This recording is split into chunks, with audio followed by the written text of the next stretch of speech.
ಅಂದ್ರೆ ಕಾಲೇಜುಗಳ ಸಂಖ್ಯೆಗಳೇ ಬಹಳ ಕಡಿಮೆ ಇದೆ. ಆದಾಗ್ಯೂ ಸಹಿತ ಬೇಡಿಕೆ ಜಾಸ್ತಿ ಇತ್ತು. ಕೌಶಲ್ಯ ತರಬೇತಿಗಳಿಗೆ, ತಾಂತ್ರಿಕ ತರಬೇತಿಗಳಿಗೆ ವಿದ್ಯಾರ್ಥಿಗಳಾಗಿ ಸೇರ್ಕೊಳ್ಳಿಕ್ಕೆ ಬಹಳ ಬೇಡಿಕೆ ಇದ್ದಿದ್ದರಿಂದ ಸಾಕಷ್ಟು ಜನರು ನಾವೆಲ್ಲ ನಿರಾಶರಾಗಿ ಬೇರೆ ಬೇರೆ ಬದಲಾವಣೆಗಳಿಗೆ ಅಳವಡಿಸಿಕೊಂಡು ಹೋಗೋದು ಅನಿವಾರ್ಯ ಆಗಿತ್ತು. ಆದರೆ ಇವತ್ತು ಪರಿಸ್ಥಿತಿ ಆಗಿಲ್ಲ. ಸಾಕಷ್ಟು ವಿದ್ಯಾಸಂಸ್ಥೆಗಳು ಉತ್ತಮವಾಗಿ ಕಾರ್ಯನಿರ್ವಹಿಸ್ತಾ ಇದೆ. ನಿಮಗೆ ಉತ್ತಮ ತರಬೇತಿಯನ್ನು ಪಡೆದುಕೊಳ್ಳಿಕ್ಕೆ ಮತ್ತು ಜೀವನವನ್ನು ರೂಪಿಸಿಕೊಳ್ಳಿಕ್ಕೆ ನಿಮ್ಮ ಊರಿನಲ್ಲಿಯೇ ಒಂದು ವ್ಯವಸ್ಥಿತವಾದಂಥ ಎಲ್ಲ ತರಬೇತಿಗಳನ್ನು ನಿಮಗೆ ವ್ಯವಸ್ಥಿತ ರೀತಿಯಲ್ಲಿ ಉತ್ತಮ ಮಾರ್ಗದರ್ಶನದೊಂದಿಗೆ ನೀಡುವಂತಹ ಸಂಸ್ಥೆ ಬಹುಶಃ ಈ MES ಖಾಸಗಿ ಕೈಗಾರಿಕಾ ತರಬೇತಿ ಸಂಸ್ಥೆ ಅಂತ ಹೇಳಲಿಕ್ಕೆ ನನಗೆ ಯಾವುದೇ ಹಿಂಜರಿಕೆ ಇಲ್ಲ. ಯಾಕೆಂದ್ರೆ ನಾನು ಕಳೆದ 15-20 ವರ್ಷದಿಂದ ಈ ಸಂಸ್ಥೆಯೊಂದಿಗೆ ಸಂಬಂಧವನ್ನ ಇಟ್ಟುಕೊಂಡಿದ್ದೇನೆ. ಬೇರೆ ಬೇರೆ ಸಂದರ್ಭದಲ್ಲಿ ಇಲ್ಲಿ ಬೇರೆ ಬೇರೆ ಕಾರಣಗಳಿಗಾಗಿ ನಾನು ಬಂದು ಇಲ್ಲಿಯ ವ್ಯವಸ್ಥೆಯನ್ನ ತಾಂತ್ರಿಕ ಇದನ್ನು ಸಹಿತ ನಾನು ನೋಡಿದ್ದೇನೆ. ಹಾಗಾಗಿ ಈ ಮಾತುಗಳನ್ನ ಹೇಳ್ತಾ ಇದ್ದೇನೆ. ಹೀಗೆ ಸಾಕಷ್ಟು ಬೇರೆ ಸಂಸ್ಥೆಗಳಿಗೆ ಹೋಗಿದ ಅನುಭವವನ್ನು ನನಗಿದೆ. ಆ ಕಾರಣದಿಂದ ಒಂದು ಒಳ್ಳೆಯ ತರಬೇತಿ ಸಂಸ್ಥೆಯಲ್ಲಿ ನೀವೆಲ್ಲ ವಿದ್ಯಾರ್ಥಿಗಳಾಗಿ ಸೇರಿಕೊಂಡು ನೀವು ಇವತ್ತು ತರಬೇತಿಯನ್ನ ನಿಮ್ಮ ಪರೀಕ್ಷೆಗಳನ್ನು ಮುಗಿಸ್ಕೊಂಡಿದ್ದೀರಿ. ಇವತ್ತು ಒಂದು ಸರ್ಟಿಫಿಕೇಟ್ಸ್ ಕಾನ್ವೊಕೇಶನ್ ನಲ್ಲಿ ತಗೊಳ್ಳಿಕ್ಕೆ ತಯಾರಾಗಿದ್ದೀರಿ. ಒಂದು ಅತ್ಯುತ್ತಮ ತರಬೇತಿ ಸಂಸ್ಥೆಯಲ್ಲಿ ನೀವು ಪಡಿತಾ ಇರೋದಕ್ಕೆ ನಿಮಗೆ ಮತ್ತೊಮ್ಮೆ ಶುಭಾಶಯಗಳನ್ನ ಕೋರೋದ ಸಂಗಡ ಈ ಒಂದು ITI ಶಿಕ್ಷಣ ಹೇಗೆ ಇವತ್ತು ಬೇಡಿಕೆಗೆ ಬಂದಿದೆ ಅನ್ನೋದ್ರ ಬಗ್ಗೆ ಮಾನ್ಯ ಪ್ರಾಚಾರ್ಯರು ಈಗಾಗಲೇ ವಿವರವಾಗಿ ಹೇಳಿದ್ದಾರೆ. ಕೇವಲ ಸರ್ಟಿಫಿಕೇಟ್ಸ್ ಆ ಕಾಲ ಒಂದಿತ್ತು. ಇವತ್ತು ಸರ್ಟಿಫಿಕೇಟ್ ಜೊತೆಗೆ ಸರ್ಟಿಫಿಕೇಟು ಬೇಕು, ITI ಸರ್ಟಿಫಿಕೇಟ್ ಬೇಕು, ಡಿಪ್ಲೊಮಾ ಬೇಕು, ಇಂಜಿನಿಯರಿಂಗ್ ಬೇಕು, ಎಲ್ಲ ಖರೆ. ಆದರೆ ಅದರ ಜೊತೆಗೆ ನಾವು ಎಷ್ಟು ಶ್ರದ್ಧೆಯಿಂದ ಆಸಕ್ತಿಯಿಂದ ಆ ವೃತ್ತಿಯಲ್ಲಿ ನಮ್ಮ ಕೌಶಲ್ಯವನ್ನು ಹೆಚ್ಚಿಸಿಕೊಳ್ತೇವೆ, ಅದಕ್ಕೆ ನಮ್ಮ ಸಂಕಲ್ಪ ಶಕ್ತಿ ಹೇಗಿದೆ ಅನ್ನೋದು ಸಹಿತ ಈ ಸಂದರ್ಭದಲ್ಲಿ ನೀವು ನಿರ್ಧಾರ ಮಾಡಬೇಕು. ನನ್ನ ಹತ್ರ ಒಂದು ಸರ್ಟಿಫಿಕೇಟ್ ಬಂದ್ಬಿಟ್ಟಿದೆ ಸಾಕು ಇಷ್ಟೇ ಅನ್ನೋದು ಮಾತ್ರ ಬಹಳ ಮೂರ್ಖತನದ್ದಾಗ್ತದೆ. ಯಾಕೆಂದ್ರೆ ಈ ಬೇರೆ ಬೇರೆ ಆಫರ್ಗಳ ಬಗ್ಗೆ ಹೇಳೋದು ಅಲ್ಲೂ ಸಹಿತ ನಿಮಗೆ ಪ್ರಥಮವಾಗಿ ಚಾಲೆಂಜ್ ಅಂತಂದ್ರೆ ಲಭ್ಯವಾದಂತಹ ಅವಕಾಶದಲ್ಲಿ ನಿಮ್ಮ ಕೌಶಲ್ಯವನ್ನು ನೀವು ಹೆಚ್ಚಿಸ್ಕೊಳ್ಬೇಕು. ಸ್ಕಿಲ್ ಮತ್ತೆ ಜಗತ್ತೇ ಸ್ಕಿಲ್ಡ್ ಕ್ರಾಫ್ಟ್ಸ್ಮನ್, ಸ್ಕಿಲ್ಡ್ ಪರ್ಸನ್ಸ್ ಅನ್ನ ಕರೀತಾರೆ.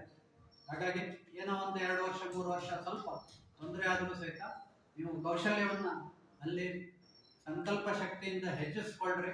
ಏನೇ ಪಗಾರವನ್ನು ಕೊಟ್ಟರು, ಸಂಬಳವನ್ನು ನಿಮಗೆ ಕೊಟ್ಟರು ಅದ್ರ ಬಗ್ಗೆ ಬೇಸರ ಮಾಡ್ಕೊಳ್ಳೋದಿಲ್ಲ.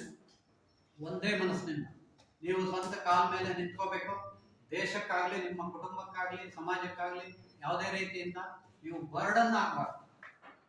ಆ ರೀತಿಯ ಒಂದು ಸಂಕಲ್ಪವನ್ನು ಇಟ್ಟುಕೊಂಡು ಉತ್ತಮವಾಗಿ ಈ ಸಮಾಜದಲ್ಲಿ ಬೆರೆತು, ಎಲ್ಲರೊಂದಿಗೆ ಬೆರೆತು ನೀವು ಜೀವನವನ್ನು ನಿರೂಪಿಸಿಕೊಳ್ಬೇಕು ಅಂತ ನಾನು ಕೋರ್ತಾ ಈ ಒಂದು ಸಂದರ್ಭದಲ್ಲಿ ನನ್ನನ್ನು ಈ ದಿನ ಈ ಸಂಸ್ಥೆಯ ಈ ಒಂದು ಘಟಿಕೋತ್ಸವ, ಕೌಶಲ್ಯ ಘಟಿಕೋತ್ಸವ ಕಾರ್ಯಕ್ರಮಕ್ಕೆ ಕರೆದು 2 ಮಾತುಗಳನ್ನು ಆಡಲಿಕ್ಕೆ ಅವಕಾಶ ಕೊಟ್ಟಿದ್ದಕ್ಕಾಗಿ ಈ ಸಂಸ್ಥೆಯ ಪ್ರಾಚಾರ್ಯರು ಹಾಗೂ ಎಲ್ಲ ಮೆಂಬರ್ಸ್ ಮತ್ತು ಅಧ್ಯಕ್ಷರಿಗೆಲ್ಲರಿಗೂ ನಾನು ಧನ್ಯವಾದಗಳನ್ನು ಸಲ್ಲಿಸುತ್ತಾ ಮತ್ತೊಮ್ಮೆ ನಿಮಗೆಲ್ಲರಿಗೂ ಶುಭಾಶಯಗಳನ್ನು ಕೋರುತ್ತೇನೆ.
ನಿಮ್ದು ಅದು ಇಟ್ಕೊಂಡು ಹೋದ್ರೆ ಎಲ್ಲೂ ಕೆಲಸಕ್ಕೆ ಸಿಗ್ತದೆ, ಕೆಲಸ ಆಗ್ತದೆ ಅಂತೇಳಿ ಇಷ್ಟು ಚಲೋ ಮುಹೂರ್ತಕ್ಕೆ ನಿಮ್ಗೆ ಒಂದು ಆಯುಧವನ್ನು ಕಾಲೇಜಿಂದ ಕೊಟ್ಟಿದ್ದಾರೆ.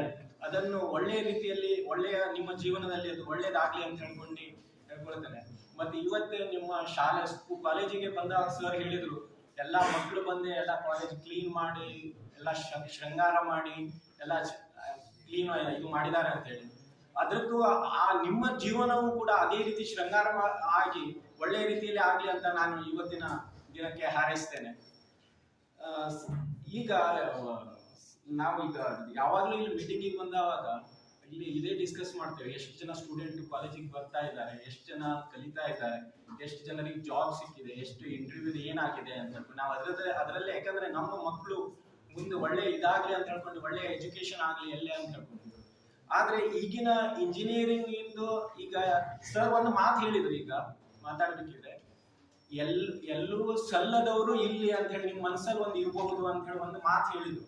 ಮತ್ತೆ ಈಗ ಜನರ ತಲೆಯಲ್ಲೂ ಇದೇ ಇದೆ, ಅಂದ್ರೆ ಅಲ್ಲಿ ಅಡ್ಮಿಷನ್ ಸಿಗ್ಲಿಲ್ಲ, ಇಲ್ಲಿ ಸಿಗ್ಲಿಲ್ಲ, ITI ಗೆ ನಾನು ಕೇಳಲಿಕ್ಕೆ ಹೋಗ್ತೇನೆ ಅಂದ್ರೆ ITI ಕಾಲೇಜಿಗೆ ಅದು ನಿಮ್ಮ ತಲೆಯಲ್ಲಿ ಇದ್ದಿದ್ದು ಇದು ವಿಚಾರಣೆ ಅದು ಸರಿ ಇಲ್ಲ ಅಂತ ಅನ್ಕೊಂಡೆ. ಯಾಕಂದ್ರೆ ITI ಕಾಲೇಜಲ್ಲಿ ಕಲ್ತವ್ರಿಗೆ ನಾಳೆನೆ ಅವ್ರು ಕಲ್ತಾಯ್ತೋ ಅಥವಾ ಅರ್ಧ ಕಲ್ತಾಗಿ ನಿಮ್ಗೆ ಏನೇ ಪ್ರಾಬ್ಲಮ್ ಆಗಿಬಿಟ್ರು ನಾಳೆ ಎಲ್ಲಿ ಹೋದ್ರು ನಿಮ್ಗೆ ಕೆಲಸ ಇದೆ, ಎಲ್ಲಿ ಹೋದ್ರು ಕೆಲಸ ಸಿಗ್ತಾ ಇದೆ. ಅದೇ ಈಗ ಇಂಜಿನಿಯರಿಂಗ್ ಕಾಲೇಜಲ್ಲಿ ನನ್ನ ಹುಡುಗಿ ಇಂಜಿನಿಯರಿಂಗ್ ಮಾಡ್ತಾ ಇದ್ದಾಳೆ, ಅವಳದು ಈಗ ಮೊನ್ನೆ ಗ್ರಾಜುಯೇಷನ್ ಮುಗಿತು, ಈಗ ಅವಳಿಗೆ ಜಾಬ್ ಸಿಕ್ಕಿದೆ, ಅವಳಿಗೆ ಒಂದು ಒಳ್ಳೆ ಕಂಪನಿಯಲ್ಲಿ MNC ಅಲ್ಲಿ ಸಿಕ್ಕಿದೆ, ಅದ್ರ ಬಗ್ಗೆ ಹೇಳಿದ್ರೆ. ಆದ್ರೆ ಅವಳ ಕಾಲೇಜಿನ ತುಂಬಾ ಫ್ರೆಂಡ್ಸ್ ಗಳಿಗೆ ಇನ್ನೂ ಜಾಬ್ ಸಿಕ್ಕಿಲ್ಲ.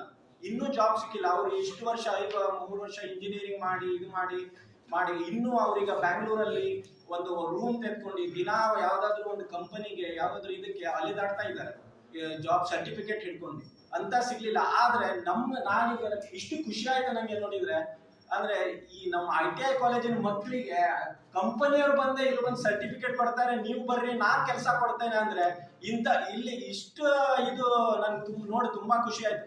ಈಗ ಇದ್ರಲ್ಲಿ ಅವ್ರು ನಮ್ಮ ಹುಡುಗಿ ಫ್ರೆಂಡ್ಸ್ ಯಾರಿದ್ದಾರೆ ಅವ್ರದ್ದು ಪ್ಯಾಕೇಜ್ ಹೆಂಗಿದೆ ಅಂದ್ರೆ ಮುಂಚಿತ್ತದು 10 ಲಕ್ಷದ ಪ್ಯಾಕೇಜು 12 ಲಕ್ಷದ ಪ್ಯಾಕೇಜು ಅಂತ ಈಗ 3 ಲಕ್ಷಕ್ಕೆ ಬಂದಿದೆ. ಇಂಜಿನಿಯರಿಂಗ್ ಕಾಲೇಜಿಗೆ 3 ಲಕ್ಷ ಪ್ಯಾಕೇಜ್, ಆದ್ರೂ ಅವ್ರಿಗೆ ಜಾಬ್ ಸಿಗ್ತಾ ಇಲ್ಲ. 3 ಲಕ್ಷ ಪ್ಯಾಕೇಜ್ ಅಂದ್ರೆ ಎಲ್ಲಿಗೆ ಬಂತು ಹೇಳಿ? ತಿಂಗಳಿಗೆ 20,000 ರೂಪಾಯಿ. ನೀವು ಅದಕ್ಕಿಂತ ಹೆಚ್ಚಿಗೆ ದುಡಿತಾ ಇದ್ದೀರಿ, ಅದಕ್ಕಿಂತ ಹೆಚ್ಚಿಗೆ. ಅದರಲ್ಲೂ ನಿಮ್ಗೆ ಟ್ರೈನಿಂಗ್ ಟೈಮ್ ಒಳಗೆ 18,000ದಿಂದ 20,000 ಕೊಡ್ತಾ ಇದ್ದಾರೆ ಅಂದ್ರೆ ಆ ಲೆವೆಲ್. ನೀವು ಅದೇ 6 ತಿಂಗಳು ನೀವು ಟ್ರೈನಿಂಗ್ ತೆಗೆದುಕೊಂಡ ನಂತರ ನಿಮ್ಗೆ ನಿಮ್ಮ ಸ್ಕಿಲ್ ಚಲೋ ಇದ್ರೆ, ನೀವು ಇದು ಮಾಡ್ತಾ ಕೆಲಸ ನಿಮ್ದು ಮಾಡಿದ್ರೆ ಅದಕ್ಕೆ ಎಷ್ಟು ಪಗಾರ ಸಿಗ್ಬಹುದು ಅಂತೇಳಿ ನೀವು ಡಿಸೈಡ್ ಮಾಡ್ಕೊಳ್ಬೇಕು, ಇದಕ್ಕೆ ಎಷ್ಟು ಸಿಗ್ಬಹುದು ಅಂತ ಹೇಳ್ಕೊಂಡು. ಮತ್ತೆ ನಮ್ಮ ಕಾಲೇಜಿನ ವಿದ್ಯಾರ್ಥಿಗಳ ಸ್ಕಿಲ್ ಹೇಗಿದೆ ಅಂತ ನಾವು ದಿನಾನು ಇಲ್ಲೇ ನೋಡ್ತೇವೆ. ಯಾಕಂದ್ರೆ ಸರ್ ಹೇಳ್ತಾರೆ, ಅಲ್ಲಿ ಕಾಲೇಜಿನ ನಮ್ದು ಯಾವುದೇ ಕಾಮರ್ಸ್ ಕಾಲೇಜಲ್ಲಿ ಏನೋ ಪ್ರಾಬ್ಲಮ್ ಆದ್ರೆ ಅಲ್ಲಿ ಸರಿ ಮಾಡ್ಕೊಳ್ಳೋದೇ ಇರ್ತಾರೆ, ಇಲ್ಲಿ ಕಾಲೇಜಿಂದ ಆದ್ರೆ ಈಗ ಇಲ್ಲಿ ರ್ಯಾಲಿಂಗ್ ಮಾಡಿದ್ರು ಇಲ್ಲಿ ಪೂರನವ ಇಷ್ಟು ಚಂದ ಕ್ಲೀನ್ ಮಾತ್ರ ಕೆಲಸ ಮಾಡಿದ್ದಾರೆ. ನಾವು ಒಳ್ಳೆ ಯಾವ್ದಾದ್ರು ನಾವು ದುಡ್ಡು ಕೊಟ್ಟು ನಾವು ಯಾವ್ದಾದ್ರು ವೆಲ್ಡರ್ ಹತ್ರ ಹೋದ್ರು ಇಷ್ಟು ಚಲೋ ಕೆಲಸ ಆಗ್ತದೆ ಸರ್, ಅಷ್ಟು ಚಲೋ ಮಾಡಿದ್ದಾರೆ ಕೆಲಸ. ಅದಕ್ಕಾಗಿ ನಿಮ್ಮ ಹತ್ರ ಸ್ಕಿಲ್ ಇದೆ, ಆದ್ರೆ ಪೇಷನ್ಸ್ ಇಲ್ಲ ಅಂತ ಹೇಳಿ ನನ್ಗೆ ಕಾಣ್ತಾ ಇದೆ. ನಾವು ಡಿಸ್ಕಸ್ ಮಾಡಿದಾಗ ಪೇಷನ್ಸ್ ಇಲ್ಲ. ಒಂದು 5 ತಿಂಗಳು 6 ತಿಂಗಳು ಒಂದು ಕಡೆಗೆ ಉಳಿದು ನೀವು ಅಲ್ಲಿ ಇದು ಮಾಡಿದ್ರೆ ನಿಮ್ಗೆ ನನ್ನ ಲೆಕ್ಕದಲ್ಲಿ 45,000 ತನಕ ಪಗಾರ ಸಿಗ್ಬೋದು ಅಂತ ಹೇಳಿ ನನ್ ಕಾಣಿಸ್ತಾ ಇದೆ. ಒಂದು ಪೇಷನ್ಸ್ ಇಲ್ಲ ಅಂತ ಹೇಳುದೇ. ಇವತ್ತು ಬೆಳಗ್ಗೆ ನಾನು ಈಗ TSSC ಹೋಗಿದ್ದೆ, ಅಲ್ಲಿ ಇವರು ರವಿ ಹೆಗಡೆ ಅಂತ ಇದ್ದಾರೆ, ಅವರು ಮತ್ತೆ ಅವರು ಈಗ ಇದರಲ್ಲಿ ಯೂಟ್ಯೂಬ್ ಅಲ್ಲಿ ಏನಾದ್ರು ಆಡ್ ಆಗ್ತಾ ಇರ್ತಾರೆ ತೋಟದ ಬಗ್ಗೆ, ಬರೀ ತೋಟದ ಅದ್ರ ಬಗ್ಗೆ ಎಲ್ಲ ಆಡ್ ಆಗ್ತಾ ಇರ್ತಾರೆ. ಅವ್ರಿಗೆ ಅದೇ ಹೇಳಿದೆ, ನೀವು ಇದು ವಿಡಿಯೋ ಎಲ್ಲ ಮಾಡ್ತಾ ಇದ್ದೀರಿ, ತುಂಬಾ ಚಲೋ ಮಾಡ್ತಾ ಇದ್ದೀರಿ, ನಮ್ಗೆ ಅಗ್ರಿಕಲ್ಚರ್ ಇದ್ರಲ್ಲೆಲ್ಲ ಚಲೋ ಎಕ್ಸ್ಪೀರಿಯನ್ಸ್ ಸಿಗ್ತಾ ಇದೆ ಅಂತ ಹೇಳಿ. ಆದ್ರೆ ನಿಮ್ಗೆ ಸ್ವಲ್ಪ ಇದಿರ್ಬೇಕು ಅಂತ ಹೇಳಿ ಅವಾಗ ಅವ್ರು ಹೇಳಿದ್ರು, ಸರಿ ಯಾರಿಗೂ 3 ರಿಂದ 4 ನಿಮಿಷದ ಮ್ಯಾಲಿನ ವಿಡಿಯೋ ನೋಡ್ಲಿಕ್ಕೆ ಪೇಷನ್ಸೇ ಇಲ್ಲ ಅಂತ ಹೇಳಿ ನಮ್ಗೆ ಅದು ಹೇಳಲಿಕ್ಕೆ ತುಂಬಾ ಇದು ಇದೆ. ಅದಕ್ಕಾಗಿ ನಾವು ಮಾಡೋದು 3 ರಿಂದ 4 ನಿಮಿಷನೇ ವಿಡಿಯೋ ಅಂತ.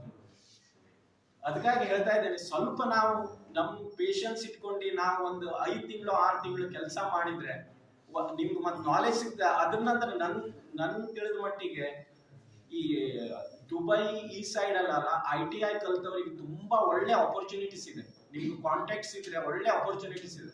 ನನ್ನ ತಮ್ಮನೂ ಈಗ ITI ಇಲ್ಲಿ ನಮ್ಮ MES ಡಿಪ್ಲೊಮಾದಲ್ಲೇ ಕಾಲೇಜಲ್ಲೇ ಮಾಡಿದ್ದು, ಡಿಪ್ಲೊಮಾ ಕಂಪ್ಲೀಟ್ ಮಾಡಿದ್ದು, ಇವತ್ತಿಗೆ ಅಬುದಾಬಿಯಲ್ಲಿ ಇದ್ದಾರೆ. ಅಂದ್ರೆ ಅವ್ರು ಹೇಳ್ತಾರೆ ಈ ಸ್ಕಿಲ್ಡ್ ಲೇಬರಿಗೆ ಚಲೋ ಇದು ಇದೆ ಅಂತ ಹೇಳಿ. ಇಲ್ಲಿ 1 ವರ್ಷ ನೀವು ಎಕ್ಸ್ಪೀರಿಯನ್ಸ್ ಮಾಡಿದ್ರೆ ನೀವು ಅಲ್ಲಿ ಹೋಗಿ ಇದು ದುಡಿಬಹುದು, ಇದು ಮಾಡಬಹುದು. ಅದಕ್ಕಾಗಿ